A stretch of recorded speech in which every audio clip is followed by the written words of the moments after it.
والله واحد مهم كانوا واحد فهم قمدان صاري ما مسوي شيء نبلوجي هره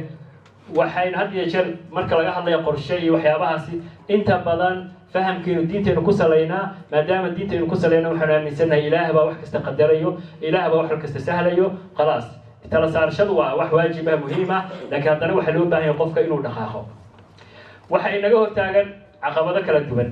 caqabadaha kala duwan waxay ka iman karaan dhaqanka waxay ka iman karaan deegaanka aad ku nooshahay waxay ka iman karaan caqabaduhu adigu naftaada iyo caqabad isku noqon kara mararka qaarkood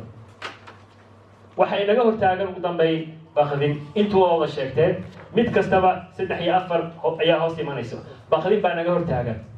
waxaynu ka baqaynaa waxa uu qorshe yahay waxaynu ka baqaynaa fashilka waxaynu ka baqaynaa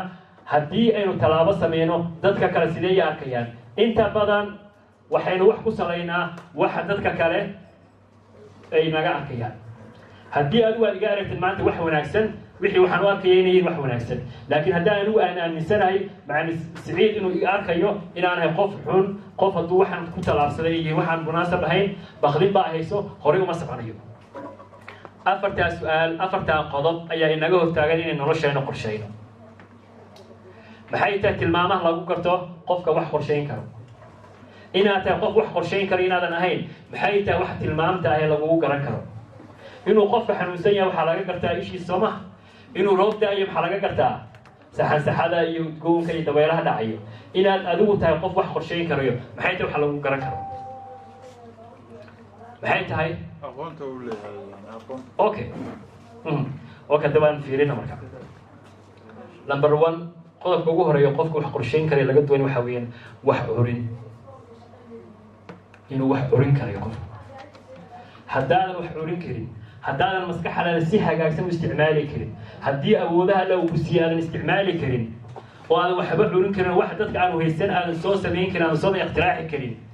way adag tahay inaad hore u sii socotid oo aad wax qorsheysid marka number 1 waxa muhiim ah maskaxdayna inaynu kobcino si maskaxda inuu noqoto wax urin macna Saciid bahdaay waxaan ka wada hadlaynaa Soomaalida ganacsiga ay sameeyaan haddii maanta ururka tayo barnaamij buu sameeyay maalin weyn caruur yar buu kaxeeyay meel beegiyeen waxa hubaala urur kale Soomaaliya inuu ku dayanayo oo sameeynayo taa shaki inaguma jira idinkuna wada ogtihiin sababtuna maxay tahay iyaga sameeyay ee ku dayo laakiin ururka kale muxuu awood u leeyahay inuu sameeyo wax aan ururka sameyn way sameyn karaan marka dhibaatooyinka ay haysatay inta ugu badan waxa weeyaan inaynu wax curino inay nolosheena had iyo jeer aynu raadino wax cusub way nagu adag tahay wax inaynu baarbaarno ma jeclin wax kasta waxaanu jecelnahay wax muuqanayo inaynu wax ku saleyno marka waxa muuqanayo qofkan wax qorshaha u sameystay mursal baa halka fadhi waa siyaasi xisbi uu ka tirsan yahay siyaasadda iyo maanta uu darajooyinku ka gaaray waa farsamo isagu u curiyay marka farsamadii wadadii buu maray wadadii baa u sahashay inuu gaaro heerka uu maanta joogo laakiin maxamed hadduu isku dayo inuu mursal biuskiisa kale inuu istaago wuu ku fashilmayaa waayo farsamada uu ninkan isticmaalay ma aha mid adigu kugu habboon waxyaabaha uu xogta uu ku saleeyay ma aha wax adigu kugu habboon marka waxa muhiim ah qofka wax urintu inuu ka shaqeeyo maskaxdiisa number 1 xog urursi wax markaad qorsheynaysid waa inaad xog badan raadisid waa inaad albaabo badan aad garaacdid waa inaad dad badan aad wareysatid waa inaad wax badan aad akhrisid waa in waxyaabo badan aad samaysid waan soo gabaynayn waqti badan ma hayo hamisar waa inaad leedahay haddaadan hamisar lahayn wax ma urin kartid qorsheeyo ma noqon kartid qofka qorshe yeelanayo waa qofka doonaya inuu isla tiigso meel dadka kale aan joogin marka waxa laga doonayaa hadigaagu inaad dhulka ka qaadid aad cid ka kaysid sidaa weeye sida islaamka la faray dadka shacabka muslimiintuna sidaas ay ahaayeen muslimiinta iyagu awood lahayd bay waxay ku fikiri jireen waayidii hore inay furtaan meelo gaala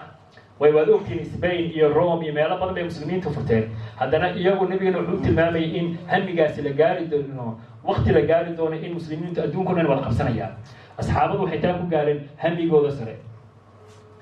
deganaan baa lagaaga baahan yahay wax inaad qorsheysid aad doonaysid qof degan noqo qof kolba meel u booday kolba meel u dhacay ha noqon deganaanshaha lagaa doonayaa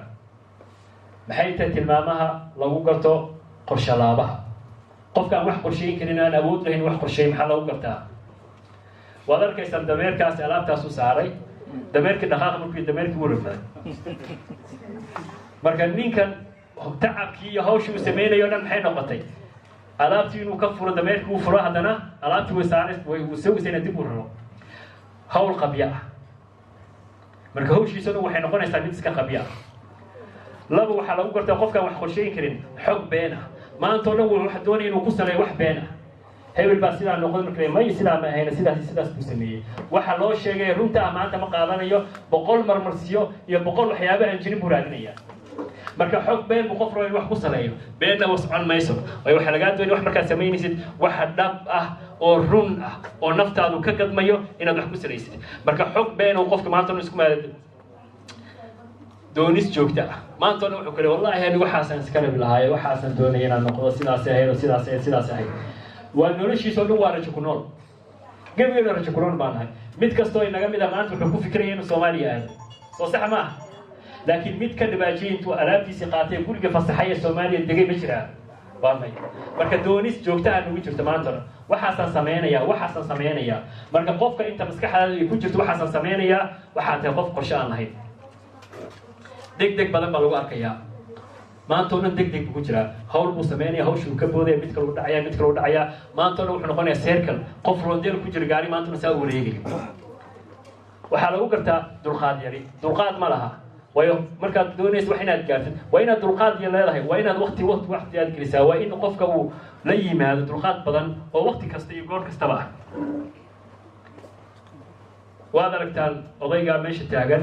wiilka yar birtii madaxa gashtay marka su-aashu waxay tahay sawirku idan muuqda soo ma video buu ahaa laakiin inuu shaqeynayo videogu ma malaynay computerkii ku jiray sawirka saad aragtaan maxaa kaaga baxay muuqaalka saad u aragtaa wiilkaas siduu uga soo bixi doonaa meesha odaygan siduu u maarayn doonaa inuu wiilkiisa ka soo saaro madaxiisu ka soo saaro birtaasi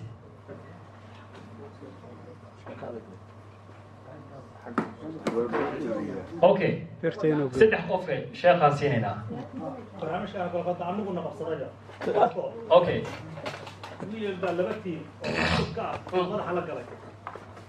sidaas uu madaxa la galay waana shub oo halkan shub uu galay madaxa halkan jira qaybta dambe halkaas jirta marka dad baa yaaba see looga bixiya qaar baa inaan anjibina tiirka dhinaca anjibina marka ma fikradda saas ma ahayn madaxa qaybta dambe la soo bixa banaanka loo soo bixina fikrad uu soo bandhigay yaa qabo fikrad kala hayo sida lagu badbaadin lahaa wiilkaasi aniga waxay la tahay haddaan ku fududaado birta in la jaraan raadi oo maad okay macalinka birtu soo jeediyey haye yaa kala fikrad hayo bir miya baash waa bir weyn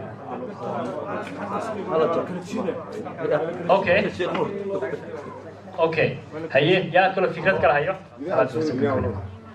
gudaha soo geliya laakiin odaygan muxuu isku dayay markii hore ma taqaanaa gabadha haye geesgeesaa loo bixinayaa ahay odaygan wuxuu isku dayay inuu birtaa lugtuu saa u saaro wuu riixo maanta oo dhan buu riixay sawirka muuqaalkiisa waad arki doontaan wuu riixay si kastuu sameeyey kama sabixin laakiin markii dambe wiilkiiba wuxuu ku yidhi aabba anaa garanaysa uga soo baxay may sidiisa isagoo ah buu isrogay wuu ka soo baxay